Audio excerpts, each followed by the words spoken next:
Here we go. Aswand, Cruickshank, your one and only Move Swiftly speaker, checking in for a daily Move Swiftly thought, giving you a perspective on teamwork that you will not get anywhere else. If I seem a bit down on today's Move Swiftly thought, it's because of the topic I'm actually addressing today. And it's something that I hate to have to speak about, but if I'm gonna be in this thought leadership world, if I'm gonna be in the world of constantly putting out material, constantly putting out content, constantly putting myself, my story, things of that nature out there, got to address what not only I, but the entire world witnessed just about 2 days ago.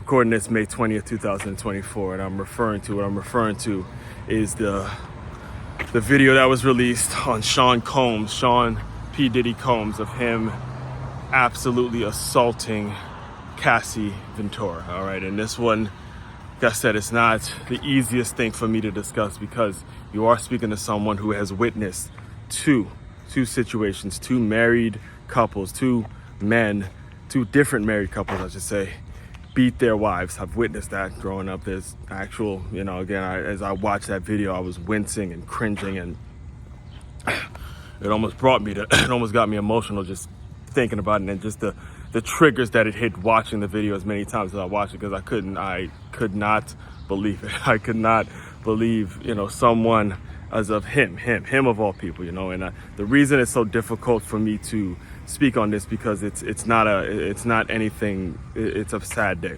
I'll be honest with you. It's a sad day, particularly for the young, black, male, ambitious entrepreneur. All right, sounds familiar, right? And even though, again, don't plan on getting in the music industry, don't have any talent in terms of music and singing or anything like that, but this was somebody. I'm a 90s baby. I was born 1989, and I grew up in that era, in that culture where Diddy was one of the architects. He was one of the architects of what has become $1 billion industry. He was one of the creators of the industry that gave us young black males a voice. He showed us, just from the fan, from the outside looking in from a distance, he showed us as black men that we don't gotta go to school. We don't gotta, go to college and do all that shit. No, we can go and build up our own shit. This is someone, again, I grew up in the DMV. He went to Howard, I've caught glimpses. Howard, he made a name for himself in Howard. He was a big deal in the area I grew up in.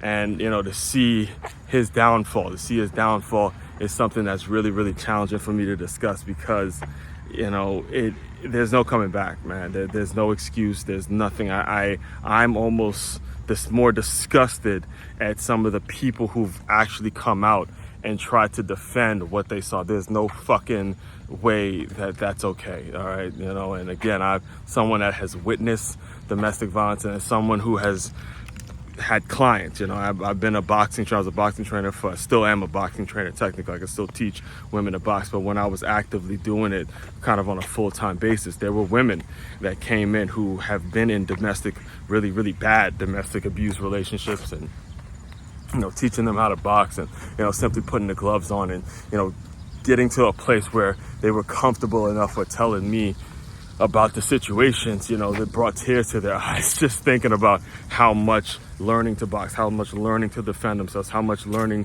to keep themselves away from fucking monsters like that, how much it meant to them to just have that ability. And this is something that we as men have we've got to take it and understand that everyone in this world, doesn't matter how much fucking money you have, all right? Money does not define the human being. It is all about making sure, you're making the right decisions when it comes to who you are romantically with, who you get yourself romantically involved with. I've said it. So I talked about it yesterday with the Harrison Buckner situation, when he made sure to express to these young college graduates the importance of being married, being a husband, being a wife, doing things, building up your home. Because when you don't build up your home, when you don't really take into consideration who you want to be with, the type of person you want to be with, and what you want your home life to look like, then you start living your life for what's outside the home. And that, you could fucking tell. It wasn't, I've never really been the one to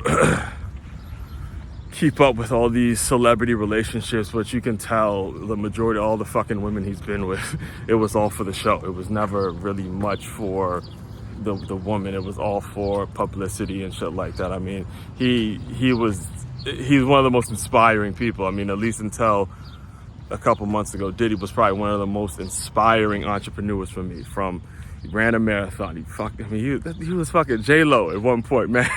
You know, from Biggie to making the band. I was telling you guys a couple of weeks ago, I used to watch Making the Band all the time. So, you know, I digress, you know, and I just, there's a lot going on in my head just thinking about the video and how much it made me wince, and how, you know, how much it let not only myself, but let all the young black entrepreneurs who are trying to do something productive with their lives, who was born in my era, born in the 90s, saw Diddy build this empire, become this mobile and do these great things. It was a tough blow, but I think the takeaway has to be, look, you can